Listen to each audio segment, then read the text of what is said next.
कर जोरूं विनती करूं, धरूं चरण पर शीसे। गुरु राम देवानंद जी महाराज ने दियो नाम बख्शीसे। कोटि कोटि सजदा करूं, कोटि कोटि प्रणाम। चरण कमल में राखियो, मैं बंदी जाम गुलाम। कबीर ये तन विष की बेलड़ी, गुरु अमृत की खान। शीस दिए जो गुरु मिले, तो भी सस्ता जाने। सात दीप नौ खंड में, गुरु से बड़ा ना कोई। करता करे न कर सक, गुरु कर सो होय। ग्रीब नमो नमो सतपुरुष को, नमस्कार गुरु कीन। सुर नर मुनि जन साधवा, संतों सर्वस दीन। सतगुरु साहिब संत सब, दंडवोतम प्रणामी। आगे पीछे मध्य हुए, तिनको जा कुर्बानी। निराकार निर्वेशम, काल जाल भंजनम। निर्लेपम निज निर्गुणम, अकल अनुप बेसुंधुनम। सोहम सुरत समापतम, सकल समाना नीरतले। उज्ज्वल हिरंबरे हरदमम, बेपरवाह था है वार पार नहीं मदतम। ग्रीब जो सुमर सिद्ध होई, गणनायक गलताना। करो अनुग्रह सोई, ही पारस पद परवाना। आद्य गणेश मनाऊं, गणनायक देवन देवा। चरण कमल लौलाऊं, आद्य अंत करूं सेवा। परम शक्ति संगीतम, रिद्धि सिद्धि दाता सोई। अवगत गुण अतीतम, सतपुरुष निर्मोही। जगदम्बा जगदीशम, मंगल रूप मुरारी। तन मन अर्पों शीसम, भक्ति मुक्ति भंडारी। सुर नर मुनि जन ध्यावे, ब्रह्मा विष्णु महेशा। शेष शेष मुख गावे, पूज्य आद्य गणेशा। इंद्र कुबेर सरीखा, वरुण धर्म राय ध्यावे। समर्थ जीवन जी का, मन इच्छा फल पावे। 33 कोटि आधारा, ध्यावे शेष 88। उतरे भव जल पारा, कट है यम की फांसी। 33 कोटि आधारा, ध्यावे शेष 88। उतरे भव जल पारा, कट है यम की फांसी।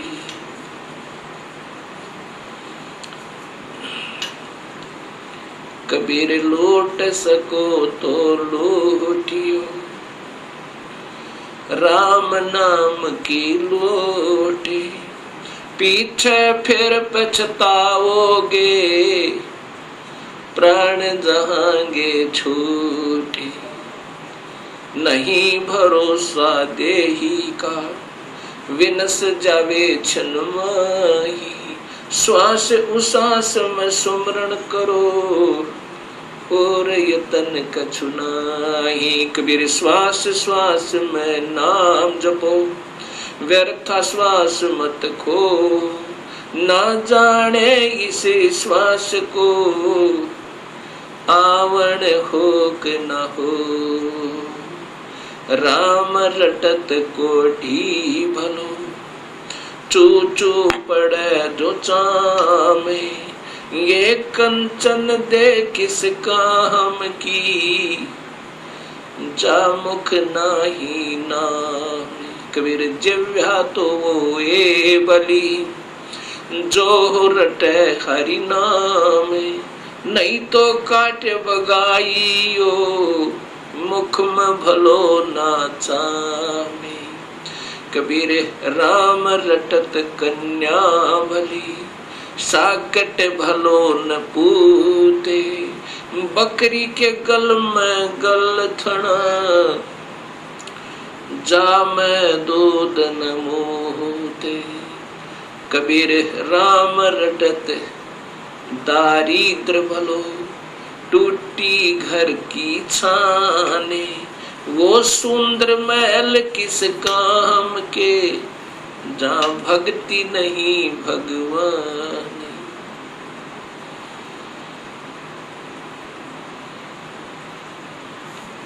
परमपिता परमात्मा पूर्ण ब्रह्म भगवान कबीर साहिब की असीम कृपा से परिभाषा प्रभु की सर्वभक्त समाज के समक्ष पहुंची। इस सत्य ज्ञान को श्रवण करके तथा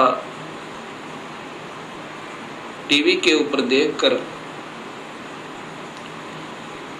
हजारों की संख्या में भक्त आत्माओं के श्रद्धा भरे पत्र तथा साथ में टेलीफोन के माध्यम से हमें उनके हृदय की पुकार, हृदय से की हुई प्रशंसा हमारे पास पहुंची। साथ में उनकी विनम्र शंकाएं भी आई। विनम्र भाव से उन्होंने प्रार्थना की कि जो आपने शास्त्रों के आधार पर यह सत्य ज्ञान समाज को दिया है, इसके लिए हम बहुत आभारी हैं। ऐसा स्वच्छ, ऐसा सत्य ज्ञान ये अभी तक कहाँ छुपा रहा, इसका कारण क्या रहा? ये हमारा दुर्भाग्य रहा कि अभी तक हमें ये सत्य ज्ञान नहीं पता चला, जबकि सभी शास्त्रों में और जो का तो प्रमाण मिला। अब ऐसे भक्त आत्माओं की अगर शंकाओं का समाधान नहीं हो पाया तो इस शंका रूपी कांटा फिर इस भक्ति रूपी मार्ग में बाधक बन जाता है।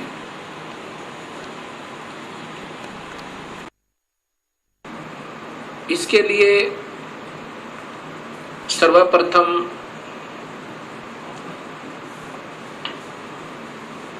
सृष्टि रचना का ज्ञान होना बहुत जरूरी है। जब तक हम सृष्टि रचना को ढंग से नहीं समझ पाएंगे, तब तक हम इस सत्य ज्ञान को नहीं कैच कर सकते, नहीं पकड़ सकते, नहीं समझ सकते। सृष्टि रचना के बारे में अभी तक समाज को, भगत समाज को, अपना कोई समाज नहीं है, कोई धर्म नहीं है हमारा एक ही धर्म है, मानव धर्म, और जीव अपनी जाति है। ये सबसे पहले हमने याद रखना चाहिए। जीव हमारी जाति है, मानव धर्म हमारा हिंदू, मुस्लिम, सिख, ईसाई ये धर्म नहीं कोई न्यारा है। हम एक पिता की संतान है, हमारा एक ही बाप है, वो कुल मालिक पूर्ण परमात्मा। और पिछले इतिहास को अगर हम देखें, उसमें ना कोई हिंदू था, ना मुसलमान, ना सिख, ना ईसाई। आज हम कोई हिंदू बना हुआ है, इस मानव शरीर के समाप्त होने पर भक्तिहीन प्राणी अपने संस्कारवश कभी पशु बन जाएगा, कभी पक्षी बनेगा, कभी पानी के जलचर बन जाएंगे। जब हम पशु होंगे तो हमारी पशु जाति होगी, और जब हम पक्षी होंगे तो हम पक्षी जाति के प्राणी होंगे। और ये भी हो सकता है कि हमारा कोई पुण्य संस्कार बचा हुआ हो, पुनर्जन्म मानव का हो, तो हम, कोई हिंदू है वो मुसलमान के घर जन्म लेगा, क्योंकि हमारे पिछले संस्कार रले मिले हैं, अलग नहीं है। सिख धर्म लगभग 300 वर्ष पूर्व 10वें गुरु गोविंद सिंह जी के द्वारा ये निर्मित हुआ, इसका उत्थान हुआ। उससे पहले सब हिंदू थे। उनके पिछले नाम राजा राम, कृपा राम, रामचंद्र, चंद्रभान, इस प्रकार के हैं। 3-4 पीढ़ी से पूर्व के जितने पूर्वज हैं वो इन नामों पर हैं। ऐसे ही इससे पहले मुसलमान धर्म नहीं था। हजरत मोहम्मद जी ने एक विशेष पवित्र मार्ग बनाया था भक्ति का, लेकिन आने वाले समय में इसमें बहुत त्रुटियां बन गई। ऐसे ही पहले ईसा जी ने एक निर्मल भक्त समाज तैयार किया था, उससे पूर्व अब्राहिम जी ने, ऐसे ये आदम जी से पहले हिंदू धर्म था, और हिंदू से पहले केवल आर्य हुआ करते थे, कोई धर्म नहीं था। अब हमने ये विचार करना पड़ेगा कि हम दो नहीं हैं। जहां से भी भक्ति प्रारंभ होती है वो निर्मलता के आधार पर है। बीड़ी, शराब, मांस, तमाकू उसमें कभी प्रयोग नहीं होता, और केवल एक प्रभु की ही साधना प्रारंभ होती है। आने वाले समय में उसमें त्रुटियां आ जाती हैं। मनमुखी गुरु लोग उसमें ढेर सारी त्रुटियां पैदा कर देते हैं, और जिसके कारण वो समाज का प्रारूप बदल जाता है, भक्त समाज का, उस धर्म का एक प्रारूप बदल जाता है, वास्तविकता नहीं रहती। फिर ऐसे ही सदियों उपरांत फिर ये मार्ग प्रारंभ होता है। उसमें प्रारंभकर्ता को कठिनाइयां अवश्य आती हैं। समाज समझता है कि ये निंदक है, सभी को की साधनाओं को गलत बता रहा है। बिल्कुल नहीं, गलत उनको लगेगा ये मार्ग जिनको स्वयं शास्त्रों का ज्ञान नहीं और उनके गुरुदेव अधूरे हैं, जिन्होंने आज तक ये नहीं बताया कि ये सृष्टि कैसे रचेगी, जबकि शास्त्रों में विद्यमान है ये सारा ज्ञान। अब सबसे पहले हमने सृष्टि रचना का सही ज्ञान होना चाहिए। तो अब दास आपको सृष्टि रचना बताना चाहेगा। सर्वप्रथम केवल एक ही प्रभु था, उसका नाम कबीर है। वास्तविक नाम उस परमात्मा का कबीर है। वो अनामी लोक में, अकय लोक में रहता था, और वहीं पर हम सब जीव उसी परमेश्वर कबीर में समाये हुए थे। उसके बाद उस परमात्मा ने स्वयं प्रकट होकर, अर्थात अपने उस अनामी लोक में स्वयं ही 3 नीचे के लोकों की ओर रचना की। अलख लोक, अगम लोक, फिर अलख लोक, और नीचे का सतलोक। फिर सतलोक में आकर के उस परमेश्वर ने अन्य रचना की। सर्वप्रथम एक शब्द से 16 द्वीपों की रचना की। उसके बाद 16 शब्द फिर उच्चारण किए, उनसे अपने 16 पुत्रों का निर्माण किया, उनकी शब्द से उत्पत्ति की, वचन से। और उनको उन 16 द्वीपों में रहने की आज्ञा दी। उनमें से एक पुत्र अचिंत को उस सतपुरुष ने, क्योंकि सतलोक में उपमात्मक नाम उसी कबीर परमेश्वर का सतपुरुष, नि अक्षर पुरुष, परम अक्षर पुरुष, शब्द स्वरूपी राम, अकाल मूर्त, पूर्ण ब्रह्म, ये उनके उपमात्मक नाम हैं और वास्तविक नाम उस परमेश्वर का कबीर है।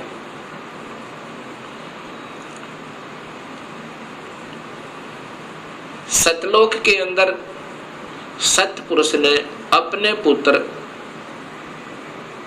अचिंत से कहा कि आप यहाँ की अन्य सृष्टि रचना को करो मेरी शक्ति तक।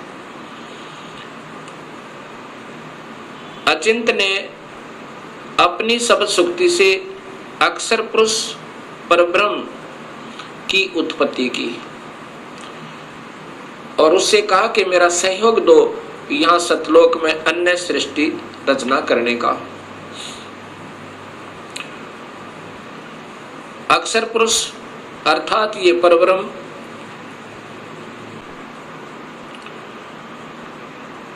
एक सतलोक में बने हुए मान सरोवर में, उसके अंदर अमृत जल है। सतलोक के अंदर जल अमृत है। उस अमृत सरोवर में प्रवेश कर गए और वहां आनंद से विश्राम करने लगे। अक्षर पुरुष को निद्रा आ गई। सतलोक के अंदर श्वासों से शरीर नहीं है। काफी समय तक सोते रहे। तब सतपुरुष ने अपनी शब्द शक्ति से एक अंडा, जल अमृत तत्व से एक अंडा बनाया और उसमें एक आत्मा प्रवेश की। उस आत्मा समेत उस अंडे को उस जल में डाला, अमृत सरोवर में, उस मान सरोवर में। वो अंडा गड़गड़ गड़गड़ करता हुआ नीचे जा रहा है तो अक्षर पुरुष अर्थात इस पार ब्रह्म की निद्रा भंग हुई। जब ही कोई अधूरी निद्रा से जागता है उसके अंदर कुछ कोप होता है। अब जो ही उसने अपनी कोप सहित दृष्टि से देखा कि मेरी निद्रा किसने भंग कर दी, तब उसका वो कोप उस अंडे पर पड़ा। अंडा दो भाग हो गया। उसमें से ये ब्रह्म निकला, क्षर पुरुष। ब्रह्म अर्थात क्षर पुरुष, इसी को ज्योत स्वरूपी निरंजन, वास्तव में इसका नाम कैल है, कैल। और यही आगे चल के काल कहा, ये आने वाले इसी विवरण में आपको ज्ञान होगा। आकाशवाणी सतपुरुष ने की कि तुम दोनों बाहर आओ। अक्षर पुरुष तुम निद्रा में थे और आपके बिना यहाँ सृष्टि नहीं रची जा रही थी। तुम दोनों बाहर आओ और तुम्हें जगाने के लिए सारी क्रिया की गई और तुम दोनों के दोनों अचिंत के लोक में रहो। ऐसे आदेश प्रभु का पाक है। वे दोनों के दोनों अचिंत के लोक में रहने लगे काफी समय तक। उसके बाद हम सभी की उत्पत्ति कबीर परमेश्वर ने, उसी सतपुरुष ने अपने शब्द शक्ति से हम सबकी उत्पत्ति वहां पर की। कुछ दिनों के बाद इस क्षर पुरुष के अर्थात ब्रह्म के मन में एक खरपतवार उपजा। इसके मन में ये आया कि मैं अपना अलग से राज्य बनाऊं। मेरे अन्य भाई सब एक एक द्वीप में रहते हैं और हम दो यानी अचिंत और ब्रह्म और साथ में ये अक्षर पुरुष पर ब्रह्म भी, हम एक ही द्वीप में रह रहे हैं। मैं अपना अलग राज्य चाहूंगा। इस उद्देश्य से ब्रह्म ने, क्षर पुरुष ने, ज्योत स्वरूपी निरंजन ने 70 युग तक अलग से एक पैर पर खड़ा होकर तपस्या की।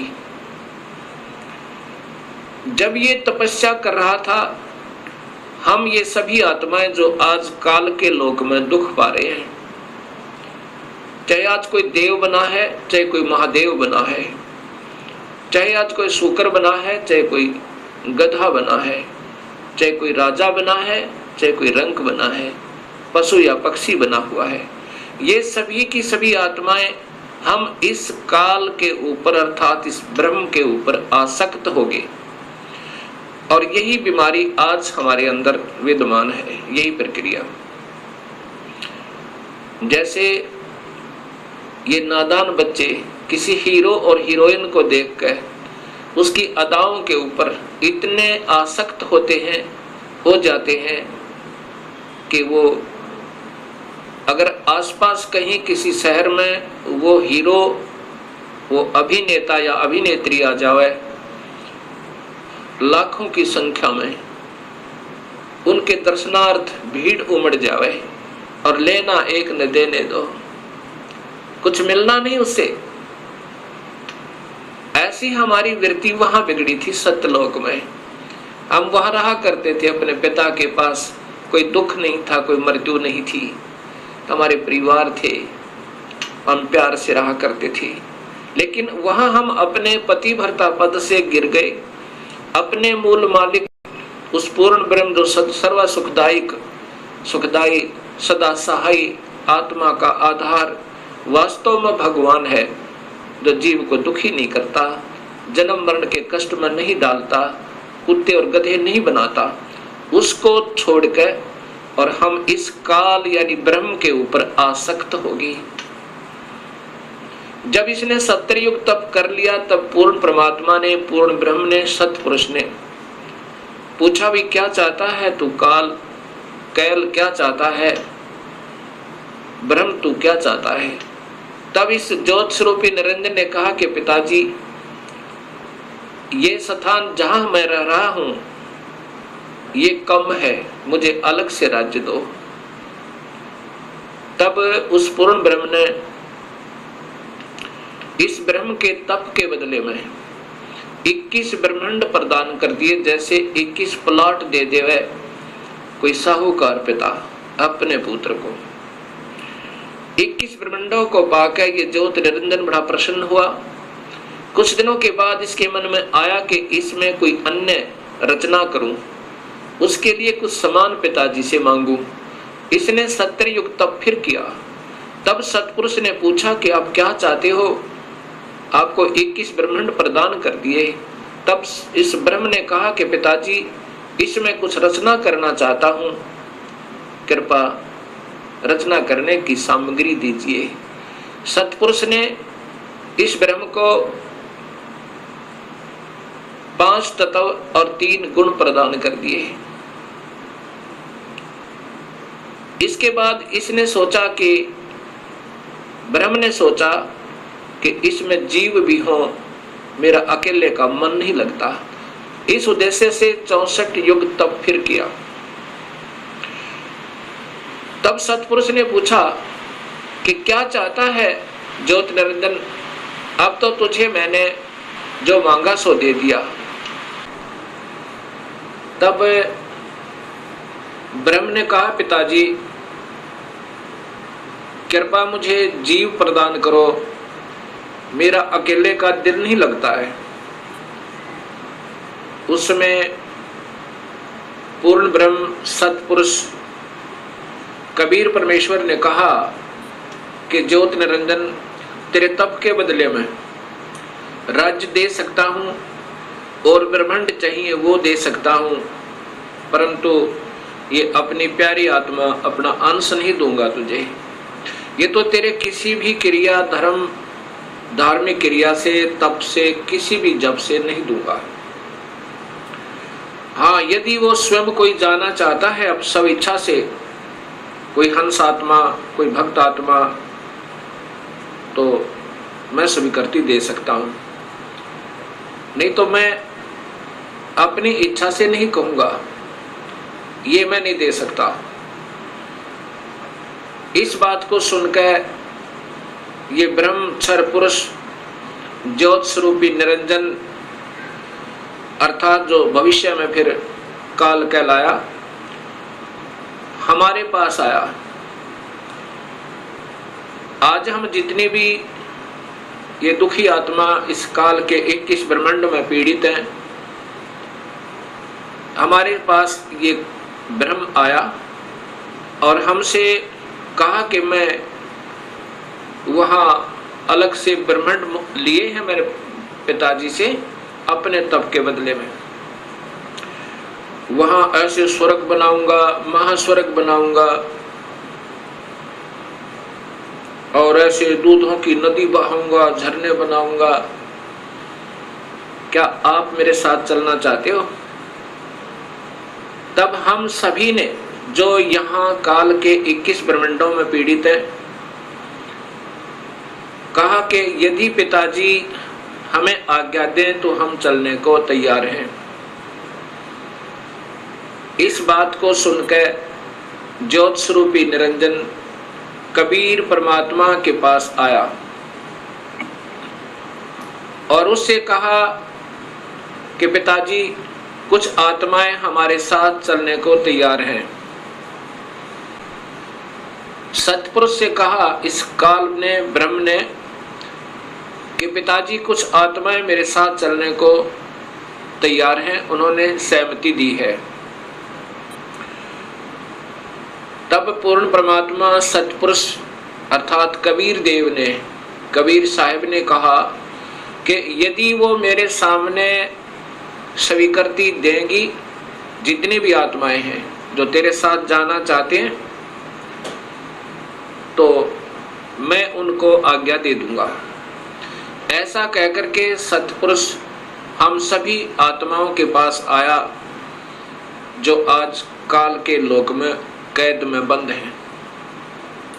सतपुरुष ने, उस अकाल मूर्त ने, शब्द स्वरूपी राम ने हमसे पूछा कि जो आत्मा इस ब्रह्म के साथ जाना चाहती हैं वो अपनी सहमति व्यक्त करें।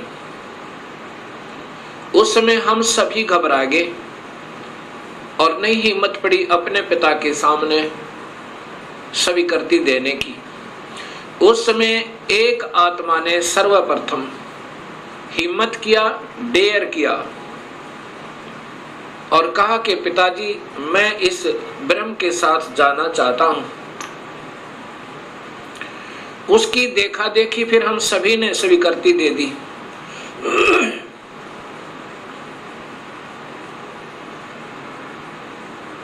और जितनी भी आत्माएं उस समय स्वीकृति दी थी, सभी कबीर साहिब ने उनके नंबर नोट किए और जिसने सर्वप्रथम सहमति दी थी उस आत्मा का भी नंबर नोट किया और ब्रह्म से कहा कि ब्रह्म आप जाओ अपने लोक में, अब इन सभी आत्माओं को मैं विधिवत तेरे लोक में भेजूंगा। ऐसा कहकर के सतपुरुष ने अपनी शब्द शक्ति तय उस प्रथम स्वीकृति देने वाली आत्मा को एक लड़की का रूप बना दिया और उसके अंदर एक शब्द शक्ति दे दी और हम सभी जीवात्माओं को उसे प्रकृति देवी भी कहते हैं, अष्टंगी भी कहते हैं और वही महामाया भी कहलाई। यहाँ 21 ब्रह्मांड की इस देवी को उत्पन्न किया अर्थात उस आत्मा का लड़की बनाया। फिर हम सभी आत्माओं को जो 21 ब्रह्मांड में आए हुए हैं उसके अंदर प्रवेश कर दिया, इस लड़की के शरीर में, प्रकृति देवी के शरीर में, अर्थात इसको अद्धा माया भी कहते हैं। और यही आगे चलकर त्रिदेवों की माता कहलाई। प्रवेश कर दिया और कहा कि बेटी, तेरे को मैंने शब्द शक्ति दे दी है और जितने भी जीव काल कहे, ब्रह्म कहेगा तू बना देना। एक बार मुख से उच्चारण करेगी, उतने ही नर और मादा ये जोड़े उत्पन्न हो जाएंगे। अपने पुत्र सहजदास से कहा, सहजदास जाओ अपनी बहन को उस ज्योत स्वरूपी निरंजन के पास छोड़ आओ और उसको बताना कि इस लड़की को, इस प्रकृति देवी को, अद्धा माया को मैंने शब्द शक्ति दी है, ये जितने जीव तू कहेगा ये बना देगी। और जितनी आत्माओं ने स्वीकृति दी थी वो सभी इसके अंदर प्रवेश कर रखी हैं। सहजदास प्रकृति देवी को लेकर, अध्यामाया को लेकर ज्योति निरंजन के पास आया, उसके पास छोड़ दिया और कहा कि पिताजी ने ऐसे ऐसे कहा है, इस लड़की के पास सब शक्ति है और जितने जीव तू कहेगा ये नर और मादा अपने शब्द से उत्पन्न कर देगी। ऐसा कह करके सहजदास अपने लोक में लौट आया, अपने द्वीप में आ गया। युवा होने के कारण लड़की का रूप निखरा हुआ था। इस ज्योत स्वरूप निरंजन ब्रह्म अर्थात क्षर पुरुष के मन में नीचता उत्पन्न हुई। जो आज सब जीवों में विद्यमान है, वही व्यक्ति, वही प्रक्रिया, वही ये बुरी आदत युवा लड़की को देखकर उसके साथ बदव्यवहार करने की चेष्टा इस क्षर पुरुष ने अर्थात ज्योत स्वरूपी निरंजन ने की।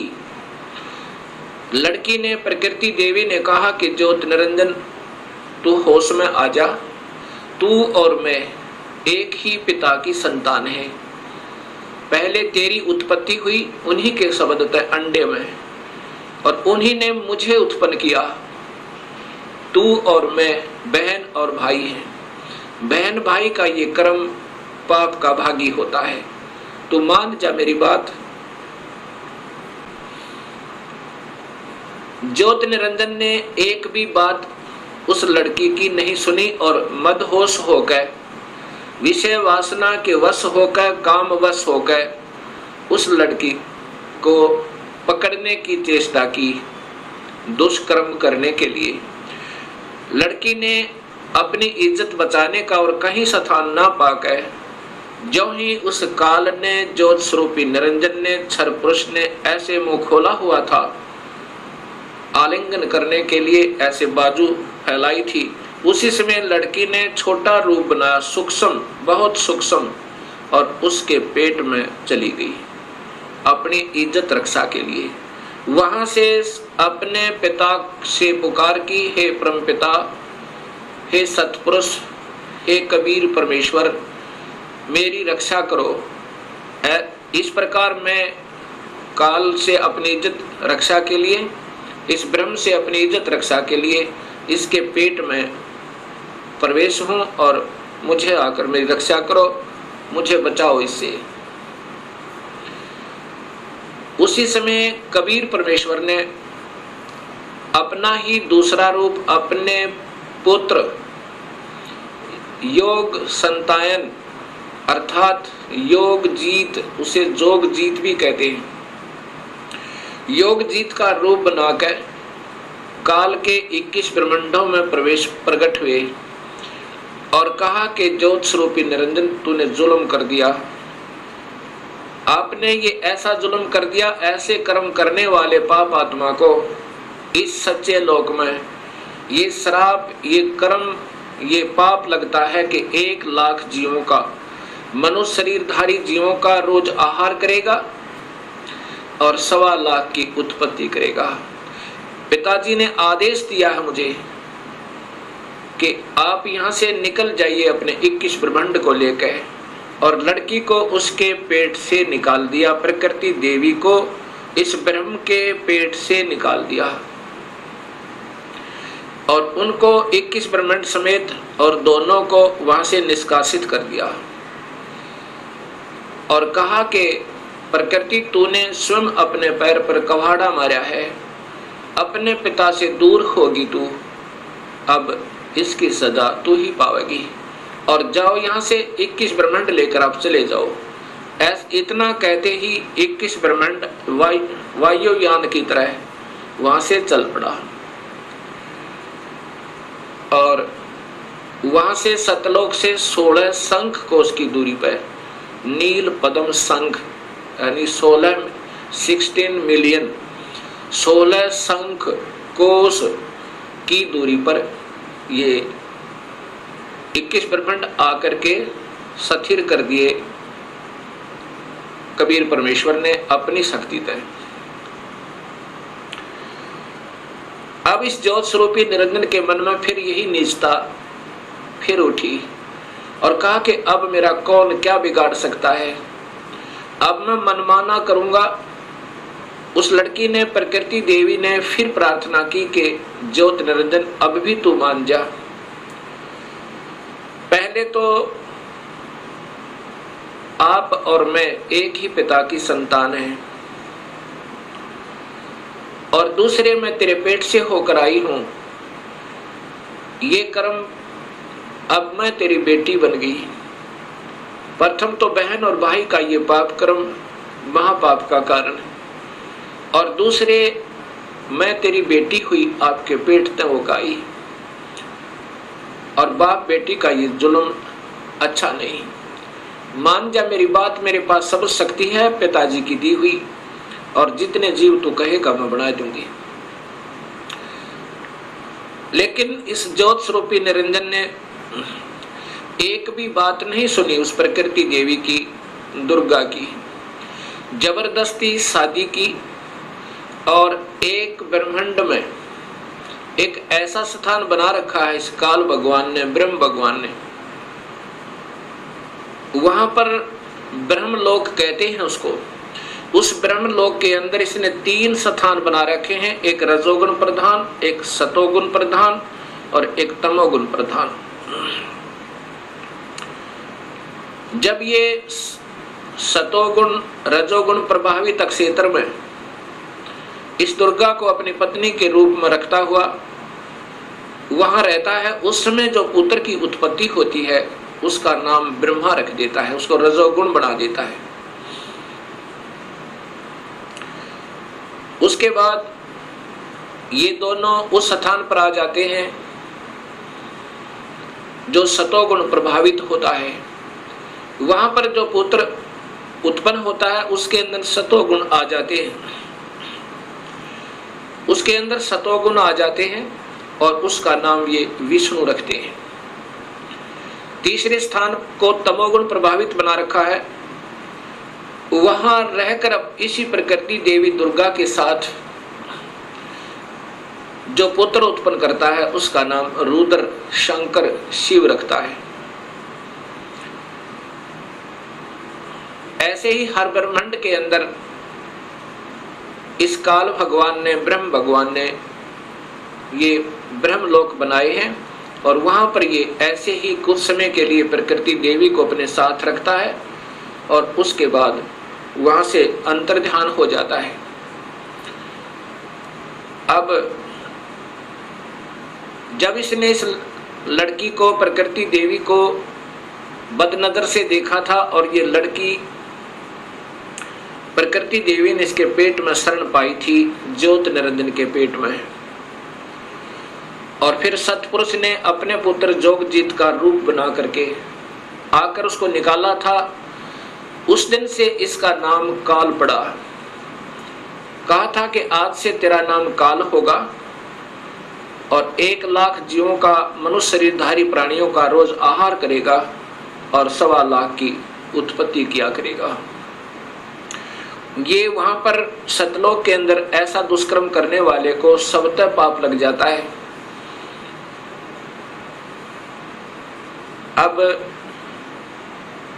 ज्योत स्वरूपी निरंजन काल ने अपनी पत्नी से कहा कि मैं ऐसे स्थान पर रहूंगा जहां पर कोई नहीं आ सकता और आज के बाद मैं किसी भी 20 ब्रह्मांड के अंदर किसी भी व्यक्ति को, किसी भी प्राणी को आकार रूप में दर्शन नहीं दूंगा।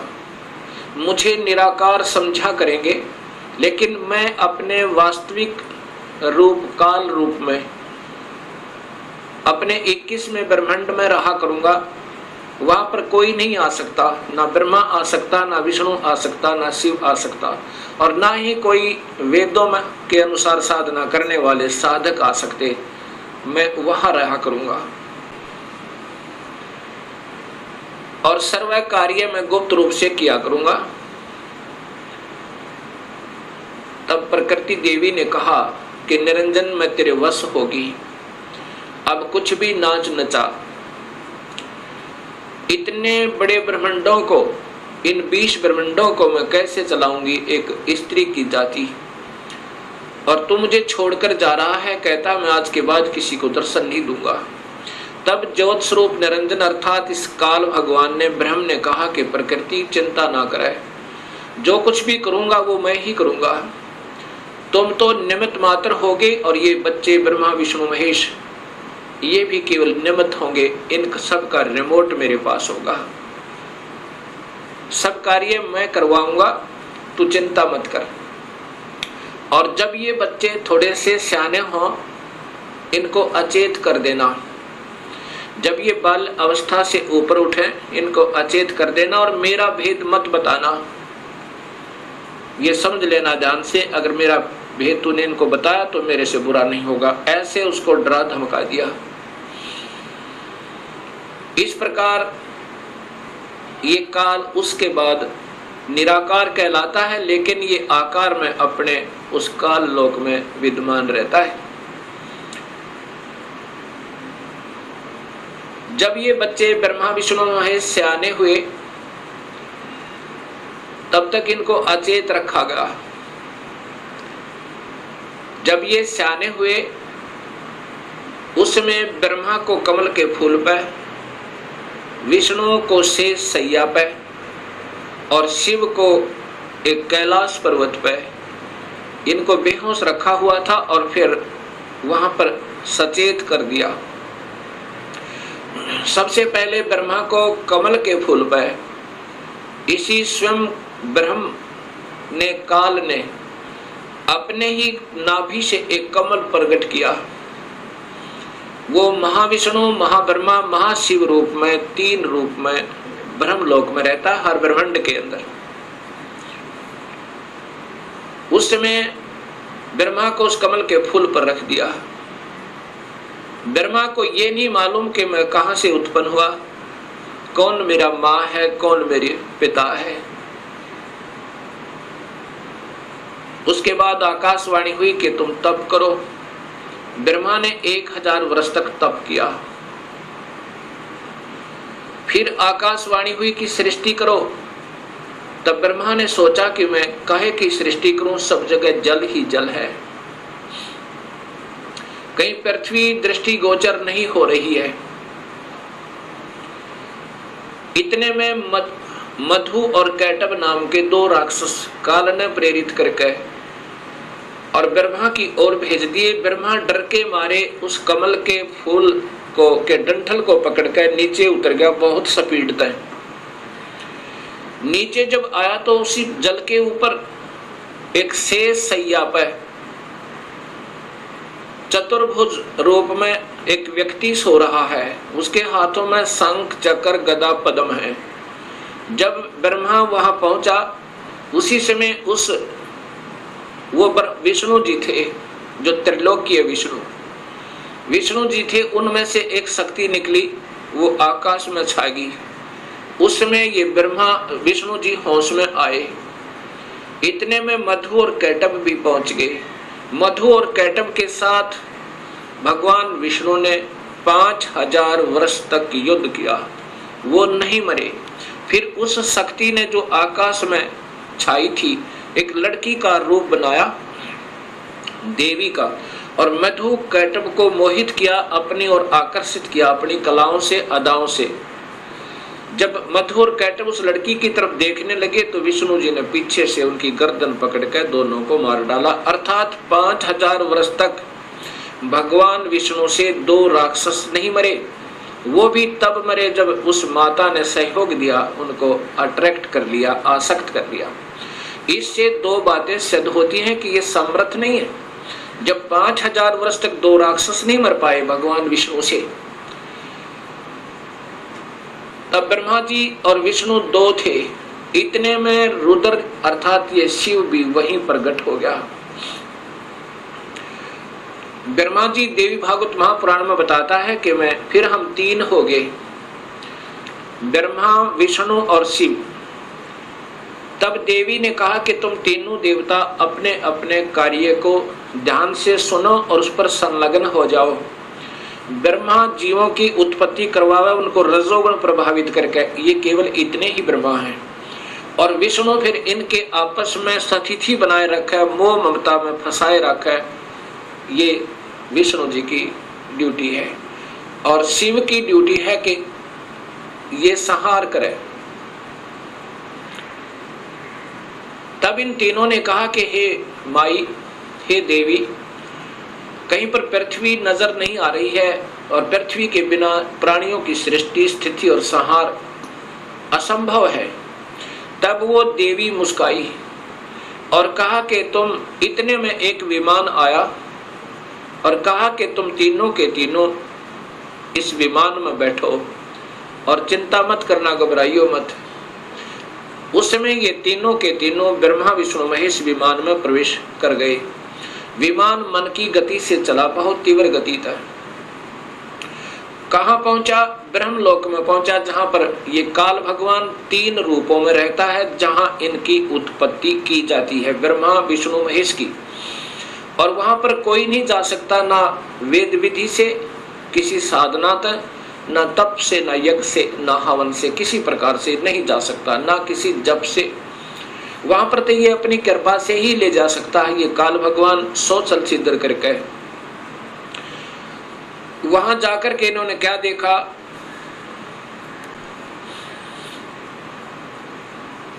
एक इंद्र देखा वहां पे, क्योंकि वो महास्वर्ग के अंदर एक महा इंद्र है। उसके बाद फिर आगे विमान गया, वहां एक ब्रह्मा देखा। जब दूसरा ब्रह्मा देखा तो शिव और विष्णु ब्रह्मा जी से पूछने लगे कि हे चतुरानन, ये दूसरा ब्रह्मा कौन है? तब ब्रह्मा जी ने कहा, मुझे नहीं मालूम ये कौन है। उसके बाद विमान आगे चला। फिर क्या देखा कि एक त्रिनेत्रधारी भगवान शिव दूसरा देखा, जो नंदी वृषभ पर सवार थे, हाथ में त्रिशूल लिए हुए थे। उसके बाद इनका विमान आगे चला। वहां पर क्या देखा कि एक विष्णु और थे, और वहां बहुत सुंदर विशाल लक्ष्मी का एक भवन था, उसमें बहुत ऐश्वर्य के साधन उपलब्ध थे। उसके बाद विमान आगे पहुंचा। कहां गया? एक माई बैठी थी, जिसके शरीर में जैसे हजारों बिजलियां चमक रही हो, इतना तेज था, इतना नूर था, और वो प्रकृति देवी थी। ये ब्रह्मा, विष्णु, महेश की माँ थी, माँ है जो इन्होंने देखी। विमान वहां रुका। देवी एक विशाल भवन के अंदर विराजमान थी। तब उसने कहा कि तुम तीनों के तीनों जहाज से नीचे उतरो। हम नीचे उतरे। ब्रह्मा, विष्णु, महेश, ब्रह्मा बता रहा है देवी भागवत महापुराण में, नीचे उतरे। तब विष्णु जी ने ध्यान से देखा और कहा कि ये तो अपनी माँ है। इस माई के दर्शन मैंने किए थे जब मैं बालक था, छोटा सा था। जब मैं बालक था, छोटा सा था, तब मैंने इस माई के दर्शन किए थे। इससे सब सिद्ध है कि इनका जन्म है और ये तीनों की माँ है।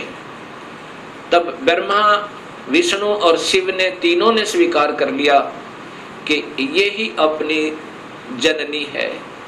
तब शिव जी कहते हैं, हे माता, जब आप ब्रह्मा को उत्पन्न करने वाली आप हैं, विष्णु भी जब आपके बालक हैं, तो ये तीसरा भी आप ही का बच्चा है। आप ही हमें गुप्त भेद नहीं बता रहे थे, अब हमने आप ही की कृपा से ज्ञान हुआ। अब इसका प्रमाण आपको सबसे पहले देवी भागवत महापुराण में देता हूं। पहले आपको देवी भागवत महापुराण से प्रथम शिव पुराण को दिखाता हूं, उसके बाद फिर आपको देवी भागवत महापुराण दिखाऊंगा। और ये शास्त्र पहले से उपलब्ध थे, कोई आज नए नहीं बनाए इस दास ने। क्योंकि जितने हमारे अभी तक शास्त्र विद रहे वो अल्पज्ञ थे, अधूरे ज्ञान युक्त थे, वो उनको इस सत्य मार्ग का पता नहीं था। इसलिए हमारे सभी पूर्वजों को भूत बना दिया गीता विरुद्ध साधना करवा के, और पितर बनवा दिया गीता विरुद्ध साधना करवा के। गीता में लिखा है कि देवी देवताओं की पूजा मत करो, ब्रह्मा विष्णु महेश की पूजा तक भी नहीं करनी है, तीनों गुणों की भक्ति नहीं करनी है। केवल ब्रह्म से प्रारंभ होती है भक्ति, और पूजा करनी है केवल पूर्ण ब्रह्म की। अब मैं आपको देवी भागवत, पहले आपको शिव महापुराण दिखाता हूं।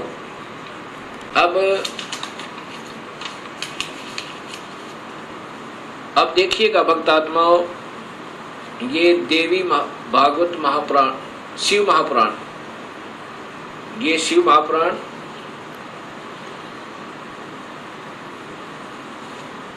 इसके अंदर आपको पता चलेगा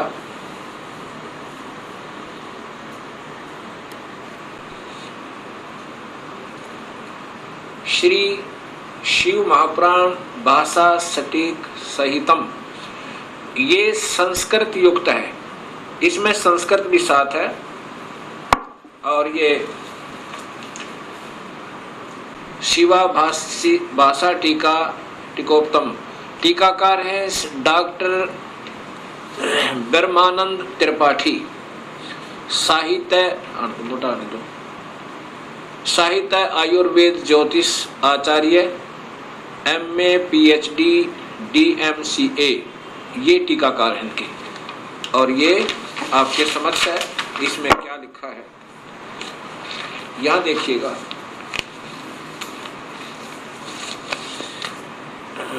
यहां से पढ़िएगा, ये संस्कृत है और ये हिंदी आपको दिखाना चाहूंगा। प्रलय काल में, इधर से लो, पीछे लो,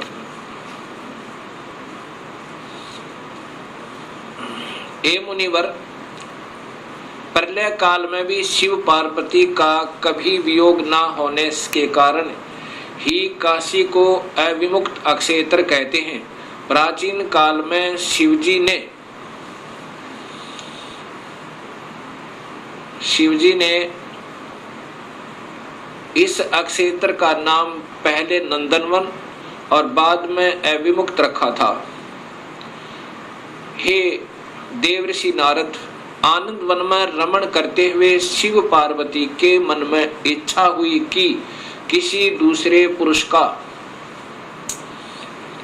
निर्माण किया जाए, जिसके ऊपर अपने इस महासागर को डालकर हम दोनों स्वच्छंद होकर वैराग्य धारण कर केवल काशीपुरी में निवास कर सकें। वही सदा सब कुछ करे, वही रक्षा करे, वही अंत में वही रक्षा करे और अंत में मेरे अनुग्रह से वही सृष्टि का संवरण भी करे। चिंता रूपी लहरों से चलायमान चिंता रूपी समुद्र को बटोर कर रजोगुण रूपी विदुम से विस्तृत करे। अब यहाँ देखिएगा, ये न अपने हिसाब से लगा रखेंगे। ऐसे विचार कर उस सर्वव्यापक भगवान ने उस पराशक्ति के 10वें अंग, ये 10वां अंग देखिएगा, ये ध्यान रखना, 10वें अंग अर्थात योनि में सुधार रूपी आवास का प्रयोग किया। ये दिखाना चाहते हैं आपको कि ये कहना क्या चाहते हैं हम। तब उससे तीनों लोकों में सुंदर एक पुरुष प्रकट हुआ, जो शांत एवं सतोगुण से युक्त था, गंभीरता में समुद्र के सम्मान तथा अक्षमावान था। हे मुनि, वह पुरुष इंद्र लक्ष्मणी के सदृश कांति वाला, अर्थात ये था कौन, ये देखिएगा नीचे।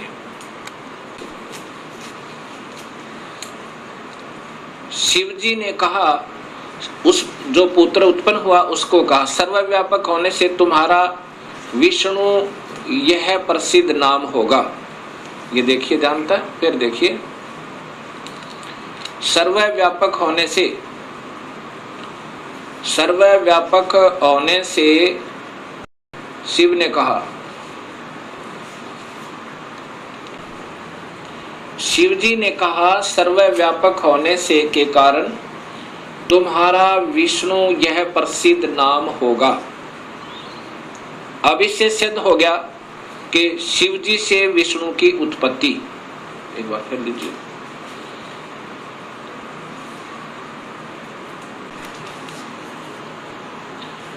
अभी आपने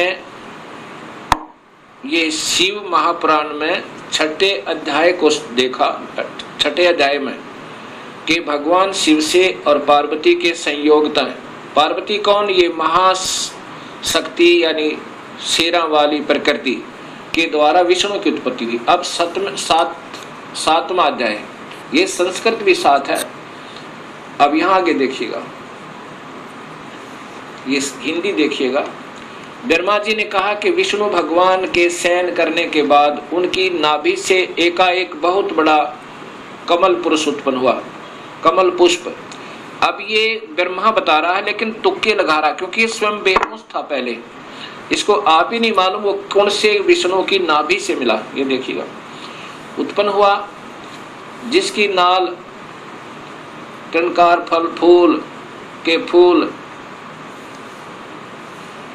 अब ज्यादा ना देख रही है, देखिएगा, उस सांब शिव परमेश्वर भगवान शिव ने पहले की भांति जैसे विष्णु की उत्पत्ति की थी, दुर्गा और काल के संयोग तय, पहले की भांति अपने दाहिने अंग से मुझे उत्पन्न किया। ब्रह्मा कह रहा कि मेरी उत्पत्ति भी उस काल ब्रह्म से, यानी शिव कह रहे हैं, ये शिव हो, ब्रह्मा महाविष्णु महाशिव रूप में ये काल ही रहता है, मुझे उत्पन्न किया। ये ब्रह्मा जी ने बताया। कई भक्तात्मा कहते हैं कि जो गीता प्रेस गोरखपुर से प्रकाशित पुस्तकें हैं वही विशेषकर आम भक्त समाज उनको सत्य मानता, एथेंटिक मानता है। अब आपके सामने यही गीता प्रेस गोरखपुर से प्रकाशित ये पुस्तक दिखाते हैं, शिव महापुराण।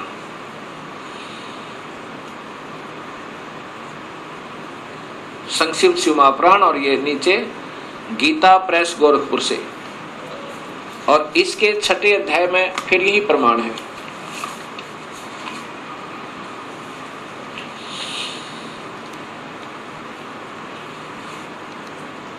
अब इसी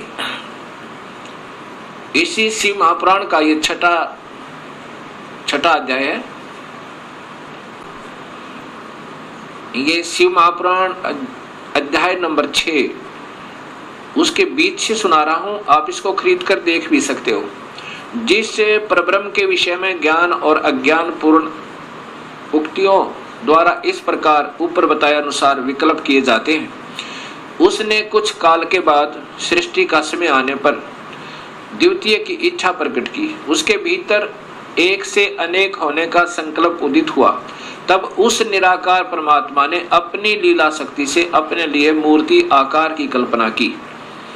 वह मूर्ति संपूर्ण ऐश्वर्य गुणों से संपन्न, सर्वज्ञानी, ज्ञानमयी, शुभ स्वरूपा, सर्वव्यापिनी, सर्वरूपा, सर्वदर्शनी, सर्वकारिणी, सबके एकमात्र वंदनिया, सर्वदा सब कुछ देने वाली और संपूर्ण संस्कृतियों का केंद्र थी। उस शुद्ध रूपणी ईश्वरीय मूर्ति की कल्पना करके वह अद्वितीय, अनादि, अनंत, सर्व प्रकाशक, चिंत, सर्वव्यापी और अविनाशी परब्रह्म अंतर्हित हो गया। ये काल की कलाएं हैं सारी, और ये अनजान लेखक जिनको कुछ ज्ञान नहीं, इस काल को ही सब उपमा दे रहे हैं उस पूर्ण ब्रह्म के तुल्य, जो मूर्ति रहित परम ब्रह्म है। अब यहाँ मूर्ति हो गया और फिर मूर्ति रहित भी है। अब ये काल की ही कला है, वो क्या बन गया? शिव रूप में आ गया। उसकी मूर्ति यहाँ देखो, चिंतमय आकार भगवान सदाशिव हैं। ये काल ही निराकार है और यही फिर महाशिव, महाविष्णु और महाब्रह्मा के रूप में ये सब कलाएं करता है। अर्वाचीन और प्राचीन विद्वान इसी को ईश्वर कहते हैं। जितना जिनको ज्ञान है इस काल को ही ये ईश्वर कहते। उस समय एकाकी रहकर स्वेच्छानुसार विहार करने वाले उन सदाशिव ने अपने विग्रह से स्वयं ही एक स्वरूप भूता शक्ति की सृष्टि की, अर्थात वह देवी इसी के शरीर से वो निकाली थी पूर्ण परमात्मा ने, जो इसके पेट में शरण ले ली थी, कि जो उनके अपने श्री अंग से कभी अलग होने वाली नहीं थी। उस पराशक्ति को प्रधान प्रकृति गुणवती माया बुद्धि तत्व की जननी विकार रहित बताया गया है। वह शक्ति अंबिका कही गई है और उसी को प्रकृति, ये ध्यान से देखना भक्तात्माओं, यही देवी अध्या माया, ये प्रकृति देवी, प्रकृति सर्वोश्वरी त्रिदेव जननी, यानी तीनों देवताओं की माँ, ब्रह्मा विष्णु महेश की माता, नित्य और मूल कारण कही, सदाशिव द्वारा प्रकट की गई उस शक्ति की 8 भुजाएं हैं। अब ये स्वतः ही स्पष्ट हो गया कि यही प्रकृति देवी ब्रह्मा विष्णु महेश की माता है। और इसी में फिर आगे आता है कि ब्रह्मा और विष्णु की उत्पत्ति शिव से हुई। ये महाशिव काल है।